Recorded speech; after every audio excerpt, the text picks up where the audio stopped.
बिहार की राजनीति से जुड़ी खबर का रुख कर लेते हैं। बिहार की राजनीति में लोक जनशक्ति पार्टी को लेकर उथल पुथल मची हुई है।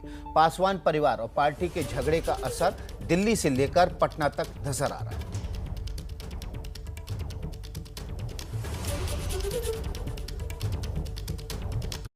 पासवान जिंदाबाद जिंदाबाद जिंदाबाद, लोक जनशक्ति पार्टी जिंदाबाद जिंदाबाद जिंदाबाद। एलजेपी की कमान को लेकर जारी महाभारत की ये तस्वीरें पटना की हैं, जब मंगलवार को चिराग समर्थकों ने पशुपति पारस समेत 5 सांसदों के पोस्टर पर पटना में कालिख पोत दी।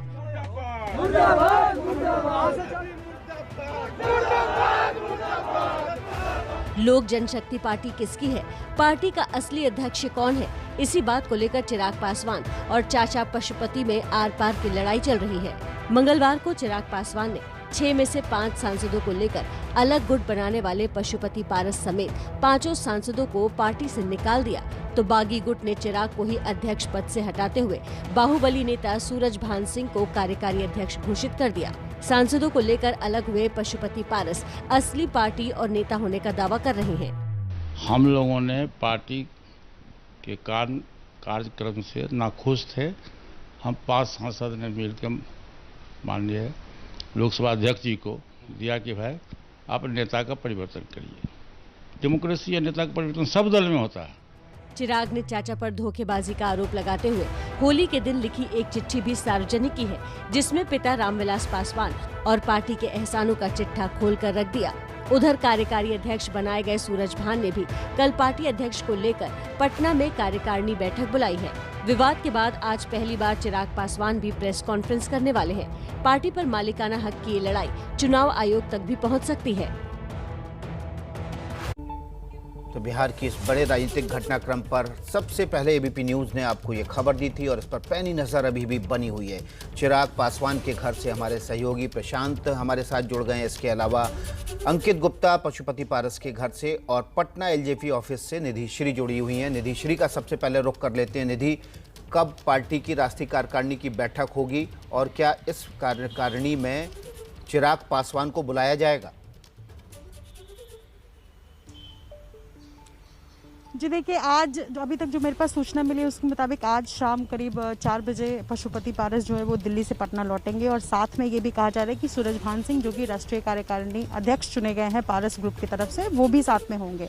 अब यहाँ आने के क्योंकि कुछ जो सांसद है वो पहले ही पटना लौट चुके हैं, जिसमें महबूब अली कैसर है, वीणा देवी है, तो इंतज़ार इसी बात का किया जा रहा था कि पशुपति पारस वहाँ पर जो बैठक है उसको करने के बाद यहाँ पर आएंगे और यहाँ पर ही बैठक होनी है राष्ट्रीय परिषद की।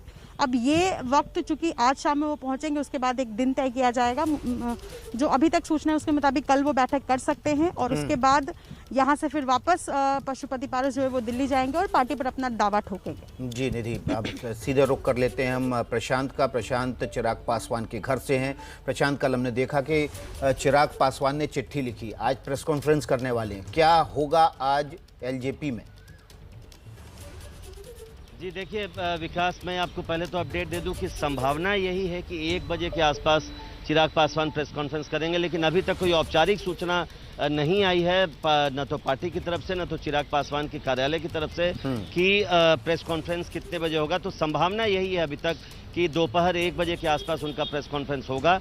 लेकिन सबसे बड़ी बात यह है विकास की अब तकनीकी और कानूनी मामलों में भी ये पूरा मामला फंसेगा। जैसा निधि बता रही थी कि किस तरीके से कल वहां पर कार्य समिति की बैठक है, तो दोनों पक्ष जब दावा कर रहा है पार्टी पे, तो जाहिर तौर पे ये मामला चुनाव आयोग के पास जाएगा और चुनाव आयोग फिर अपनी तरह से कार्रवाई करेगा, क्योंकि दोनों ही गुट अब अपने को ही असली एलजेपी बता रही है। लेकिन उसके भी आगे एक और बात, जो राजनीतिक लड़ाई है, जो विरासत की लड़ाई है रामविलास पासवान की, वो कहा जाएगी। और इसीलिए कल जो आपने देखा कि चिराग पासवान ने 29 मार्च को एक चिट्ठी लिखी थी चाचा पशुपति पारस को, उसको सार्वजनिक किया, उसमें कई चीज़ें उन्होंने उठाई, कई गंभीर आरोप भी लगाए। तो अब ये मामला राजनीतिक भी किस तरफ जाएगा और विरासत किसको मिलेगी, इसकी भी लड़ाई शुरू होने वाली है। और विरासत किसको मिलेगी इसकी लड़ाई भी शुरू हो चुकी है, कहना होगा प्रशांत। और आज दोपहर में जब चिराग पासवान प्रेस कॉन्फ्रेंस करेंगे तो उस पर भी पैनी नज़र प्रशांत के जरिए एबीपी न्यूज़ पर सबसे पहले आप ये खबर देखेंगे। अंकित का रुख कर लेते हैं। अंकित सीधे हमारे साथ पशुपति पारस के घर से जुड़े हुए हैं। अंकित, अब पशुपति पारस का अगला मूव क्या होने वाला है? विकास, जिस बात को जो निधि ने जिक्र किया, प्रशांत ने जिक्र किया, उसी को आगे बढ़ाता हूं कि अब ये मामला जो है कानूनी और चुनाव आयोग के दर पर भी पहुंचेगा। कैसे? इसको उदाहरण के लिए हमको शरद यादव का भी मामला देखना होगा कि शरद यादव को भी जब पार्टी से हटाया गया था तो उन्होंने एक नई पार्टी बना ली और पार्टी पे अपना जो दावा ठोक दिया, चुनाव चिन्ह पर दावा ठोक दिया। तो अब जब चुनाव आयोग में मामला पहुंचेगा तो यही होगा कि पहला, अगर ये इस पार्टी में दो गुट हो गए, एक चिराग पासवान गुट और दूसरा पशुपति पारस का गुट, तो ये एलजेपी जो पार्टी का नाम है वो किसके साथ जाएगा, कौन उसका जो है उत्तराधिकारी होगा रामविलास पासवान की विरासत का, जो जिसका आप जिक्र कर रहे हैं। दूसरी चीज, अब अगर जो ये जो 5 लोग हटाए गए हैं, अगर क्या इनको जो अगर दर्जा मिलता है तो चिराग पासवान का क्या होगा, और अगर जो है चिराग पासवान को दर्जा मिलता है तो इन लोगों का क्या होगा। तो मुमकिन है ये मामला अदालत में भी जाए और अदालत में भी जो है फैसले को चुनौती भी दी जाए, क्योंकि सवाल ये है कि चिराग पासवान अगर आज की तारीख में अध्यक्ष है और ये हो रहा है कि कार्यकारी अध्यक्ष नियुक्त कर दिया गया है दूसरे गुट की तरफ से, तो सवाल अब कानूनी तौर पर यही है कि आखिर किस पार्टी का, क्या लोक जनशक्ति पार्टी चिराग पासवान के पास है, क्या वो पशुपति पारस के पास में है। अगर एक जो है डिफेक्शन होता भी है तो क्या उससे पार्टी का जो असली अस्तित्व है वही समाप्त हो जाता है, या वो चिराग पासवान के पास रहता है और पशुपति पारस के पास में वो पार्टी का सिंबल, या ये कहा जाए कि वो पार्टी का नाम नहीं जाएगा। तो निश्चित तौर पर अब ये मामला केंद्रीय चुनाव आयोग के पास भी आएगा और मुमकिन है कि अदालत का भी दरवाजा खटखटाया जाए, क्योंकि यहाँ पर असली और नकली एलजेपी की लड़ाई शुरू होगी और उसी के लिए राष्ट्रीय परिषद की बैठक भी पहले ही पशुपति पारस ने बुला ली है। बड़ी खबर पर बने रहेंगे। बहुत बहुत शुक्रिया आप सबका। जो भी अपडेट होगा सबसे पहले आप एबीपी न्यूज पर देखेंगे।